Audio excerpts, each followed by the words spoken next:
Hello everyone, कैसे हैं आप सभी। आई होप बढ़िया होंगे। आप सबका स्वागत है हमारे यूट्यूब चैनल पर। तो चलिए आज की इस वीडियो को एक नए जज्बे के साथ स्टार्ट करते हैं।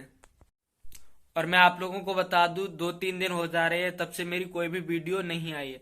इसका मतलब ऐसा नहीं है कि मैंने स्टडी करना बंद कर दिया था। मैं आप लोगों को बता दूं, मेरे फोन में नेटवर्क ऐसी खराब हो गई जिस वजह से फोन सही नहीं था, तो फिर कोई वीडियो भी अपलोड नहीं कर पाया। तो इसलिए वजह से कोई वीडियो नहीं आ पाई थी। लेकिन अब फिलहाल मैं सही करवा लिया है, तो अब टाइम से वीडियो भी आती रहेगी और स्टडी भी कंटिन्यू होती रहेगी। तो चलिए फिर बिना टाइम वेस्ट किए स्टडी को कंटिन्यू करते हैं। और स्टडी स्टार्ट करने से पहले मैं आप लोगों को टाइम दिखा दूं, तो अभी आप टाइम देख सकते हैं, शाम के 8, 8:30 बज चुके हैं। तो चलिए अब आगे स्टडी को कंटिन्यू करते हैं। और मैं आप लोगों को बता दूं, मैंने पहले भी आप लोगों को बताया था कि मेरा अभी इकोनॉमी का टेस्ट चल रहा है। तो फिलहाल अभी मुझे अपनी इकोनॉमी का ही स्टडी करनी है।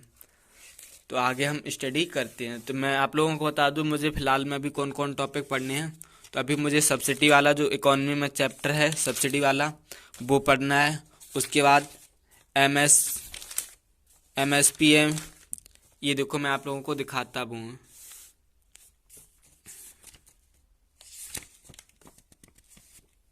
ये आप लोग देख सकते हैं, ये जो टॉपिक है सब्सिडी वाला टॉपिक है, छोटा सा टॉपिक है, 3-4 पेज का है। उसके बाद एमएसपी है, मिनिमम सपोर्ट प्राइस, ये रिवीजन करना है। हालांकि टॉपिक तो मुझे 5-6 रिवीजन करने हैं, लेकिन फिलहाल मैं अभी 2 ही टॉपिक का रिवीजन करूंगा। तो फिलहाल इससे ही पढ़ते हैं।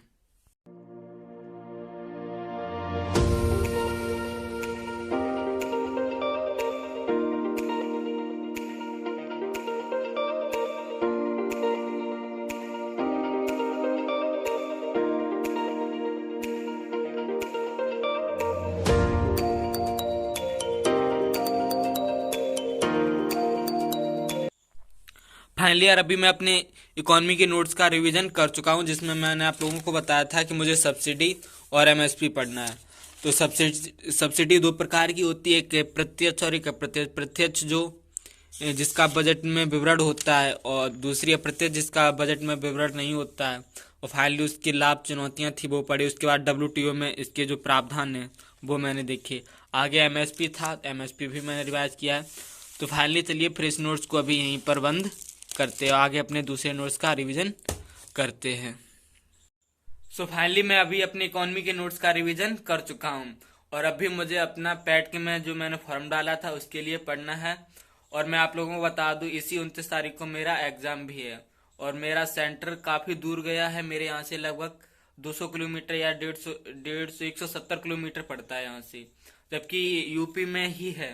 लेकिन इस बार पता नहीं क्या सेंटर वालों के दिमाग में रहा, उन्होंने सबके ही सेंटर इधर के उधर किए, किसी के पास में सेंटर ही नहीं रखे। सरकार भी नहीं चाहती है कि स्टूडेंट एग्जाम दें, क्योंकि इतनी दूरी भेज देते, जबकि पास पास में जगह थी, सेंटर थे, वहां सेंटर नहीं दिए।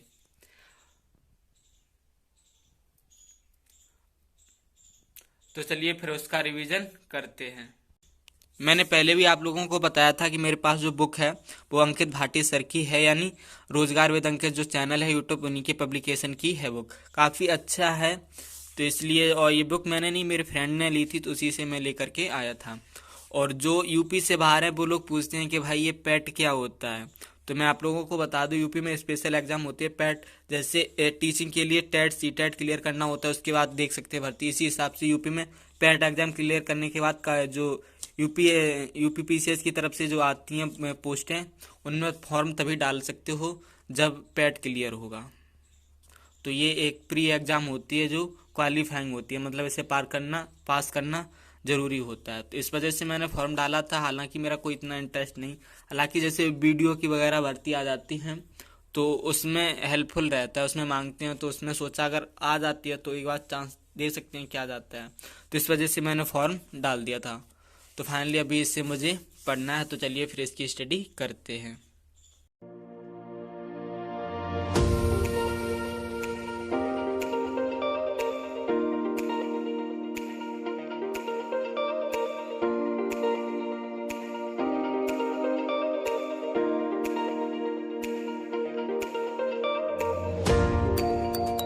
सो फाइनली यार, अभी मैं अपने इस बुक्स का भी रिवीजन कर चुका हूँ। मैं आप लोगों को बता दूं, अभी इसमें मैंने इंग्लिश को हिंदी को पढ़ाता। तो चलिए फिर इसे यहीं बंद करते हैं।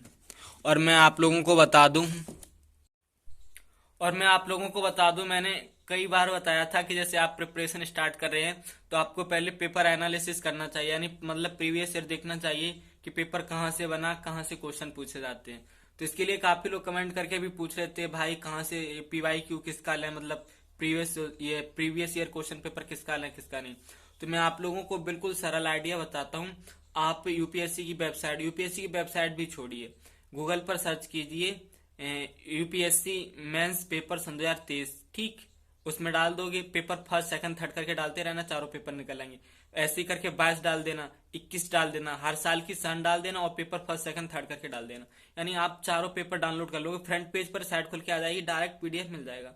आप पूरा लिख लीजिए। उसके बाद आप एक टॉपिक लीजिए और उस टॉपिक से देखिए कि इस टॉपिक से कितने क्वेश्चन पूछे गए हर साल। एक टॉपिक लिखिए, जैसे हिस्ट्री का है, हिस्ट्री की एक टॉपिक अलग लिखिए, उस टॉपिक से जितने भी क्वेश्चन पूछे गए एक तरफ नोट कर लीजिए। उसके बाद साइड में क्वेश्चन के साइड भी लिख लीजिए कि इस किस सन में पूछा गया। तो आपको क्या हो जाए, क्वेश्चन वाइज आपके टॉपिक वाइज क्वेश्चन छट के आ जाएंगे। अगर आप किसी सॉल्व पेपर लोगे तो उसमें पूरा एक पेपर मिलेगा, ना कि टॉपिक छटे हुए मिलेंगे। लेकिन आप अगर खुद से मेहनत कर लेते तो आपको क्लियर हो जाएगा किस टॉपिक से कितने क्वेश्चन पूछे गए और कैसा क्वेश्चन पूछा गया है। तो अगर आप इतनी मेहनत कर लेते हो आपका अच्छे से एनालिसिस हो जाएगा, जो आपके लिए बहुत ही ज्यादा हेल्पफुल रहेगा। और आपको किसी भी बुक की खरीदने की भी जरूरत नहीं पड़ेगी, खुद से करोगे और खुद से जब लिख के बनाओगे ना पेपर, क्वेश्चन नोट कर लोगे तो हमेशा माइंड में रहेगा कि इस साल में कौन सा क्वेश्चन किससे पूछा गया था, आपको क्वेश्चन रट जाएंगे। तो मेरे हिसाब से बेस्ट स्ट्रेटजी है। और हालांकि फिलहाल में मेरे पास सॉल्व पेपर है, फिर भी मैं यही करता हूँ कि उस क्वेश्चन को नोट करके रखता हूँ, जिससे हमें पता चलता है कि क्वेश्चन कहाँ से पूछा गया था और कैसे कैसे है। तो अगर आप स्टार्टिंग कर रहे हो तो आप किसी सॉल्व पेपर के चक्कर में मत पड़िए, गूगल से यूपीएससी मेन वेबसाइट से डाउनलोड कीजिए और खुद से एनालिसिस करके कीजिए। सो चलिए फिर हम आगे अपने दूसरे सब्जेक्ट का रिवीजन करते हैं। और ये फाइनली मेरा हिस्ट्री का नोट्स है। तो मैंने आप लोगों को बताया था कि साथ साथ में अपने हिस्ट्री का भी रिवीजन करता हूँ। तो चलिए फिर हिस्ट्री का रिवीजन करते हैं।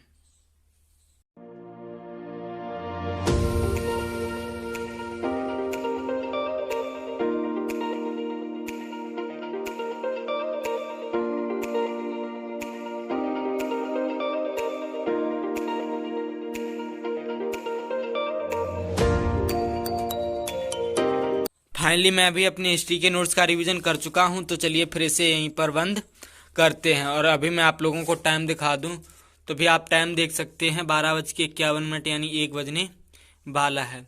तो चलिए फिर आज की स्टडी को यहीं पर बंद करते हैं। और मैं आप लोगों को बता दूं कि अब मेरा भाई मैं 8 बजे से पढ़ने 8:30 बजे से पढ़ने बैठा था, अभी 1 बज रहा है। भाई 4 या 5 घंटे स्टडी हो पा रही है, हालांकि ठीक ठाक कर ले रहा हूँ लेकिन उतनी ठीक से स्टडी नहीं हो पा रही है। तो मेरे पास में ही एक लाइब्रेरी नहीं खुली है, तो मैं सोच रहा हूँ लाइब्रेरी जाऊँ। तो हो सकता है जो नेक्स्ट वीडियो हो वो अब लाइब्रेरी से ही मिले, क्योंकि घर पर रहकर उतने ठीक से पढ़ाई नहीं कर पा रहा हूँ। और भाई 4-5 घंटे पढ़ रहा हूँ। आप लोगों को पता है कंपटीशन इतना हाई हो चुका है कि 4-5 घंटे की स्टडी से कुछ होने वाला नहीं है।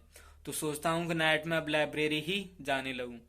तो चलिए फिर मिलते हैं एक नई वीडियो और एक नए जज्बे के साथ। तब तक के लिए आप सभी को जय हिंद।